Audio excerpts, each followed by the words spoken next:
That the motion be agreed to. Mr Speaker. Charles Cheval. Thank you, Mr Speaker. I'd like to begin my brief contribution this evening by thanking the Labour Party spokesperson on justice matters, the Honourable Leanne Dalzell, for delegating to me as associate the responsibility for liaising with the government on statutes amendment bills and to thank the Minister for his scintillating contribution in the same vein. Sir, Labour will support the amendments contained in the bill, but we do reserve the right to reconsider any individual amendment at Select Committee and obviously in the Committee of the Whole if and when further information arises. And Sir, I am going to just point to one or two bits of the legislation that do raise some concerns and signal to the Minister that they are concerns that we are going to need to hear more about. And that those concerns arise in respect of 9 of the proposed amendments which appear in the legislation. I did flag these matters to the Minister when I wrote to him on the 8th of September in response to his letter consulting the opposition dated the 24th of August, but I do think it's appropriate to register the concerns at this very early first reading stage. Sir, the first of the 9 concerns that Labour has relates to the definition of foreshore in the National Parks Act 1980, because there is a proposal that that should be amended. At the moment, the National Parks Act refers to the definition contained in the Harbours Act 1950, but that has been repealed.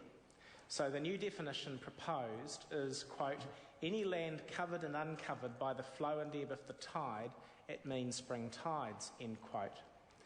Sir, in my letter to the Minister, I expressed concern that this could have unintended consequences, given that there is a review of the Foreshore and Seabed Act at the time of the letter in progress, now having reported and being actively considered by the government. We all await the outcome of that review with bated breath. But the Associate Minister has assured me that the Ministry of Justice and the Attorney-General are both satisfied that the change will have no direct effect on the 2004 legislation or the review. We will, sir, be keeping that matter under close review. The second substantive issue that I wanted to draw to the House's attention was the intended amendment to Section 9 of the Births, Deaths, Marriages and Relationship Registration Act 1995. The intention is to substantively change the meaning of when a parent is, quote, unavailable, end quote, within the meaning of the legislation to sign a birth registration form. Now, sir, while we can see that that is a sensible amendment on its face, we do think that it does sail quite close to the definition of what would be a substantive policy change, and so we want some assurance that it is merely a machinery one. The third matter relates to the proposed amendment to Section 26ZZQ of the Conservation Act 1987. The proposed amendment seems to extend the scope of an offence rather than merely correct an error, and again at Select Committee or in the Committee of the Whole. We're going to, I think, want some reassurance about that, sir. Dealing more briefly with the other 6 concerns that I pointed out to the Minister. First, the Juries Amendment Act 2008. That's legislation which amends the 1981 legislation, not yet in force. It's amended to expand jury districts from 30 kilometres to 45 kilometres. That might well just be a sensible amendment, sir, but we're going to want to test the reasons for that. There's an amendment to the Marriage Act 1955 to change the criteria for the appointment of marriage celebrants. Again, it will be important, I think, to be satisfied that that's appropriate. The Property Law Act 2007, it's intended to amend that Act in 2 sections, Section 139 and 156, concerning the circumstances when a mortgagee obtains a court order for possession of mortgaged property. The suggestion is that possession should be backdated to the date of the application so that the mortgagee can collect any income from the property from that date.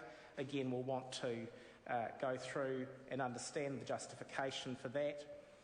Amendments to Section 94A of the Protection of Personal and Property Rights Act 1988 concerning the independence of witnesses to enduring powers of attorney. That does seem to be a policy-related amendment, and again we'll want to understand the justification for it.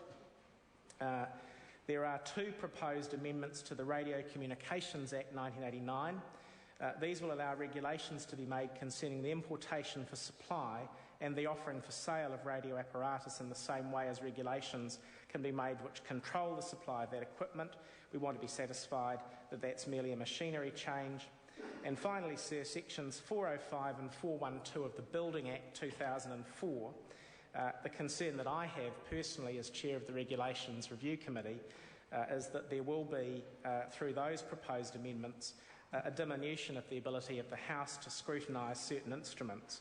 And while this might simply be correcting a drafting error, generally speaking, Sir, members on this side of the House won't be supportive of legislation that diminishes the House's duty to scrutinise the delegated power of the Executive. Sir, other than those 9 matters which the Labour Party will be paying close attention to in the course of the passage of this legislation through the House, I'm happy at this stage, subject to the comments I've made, to commend the bill.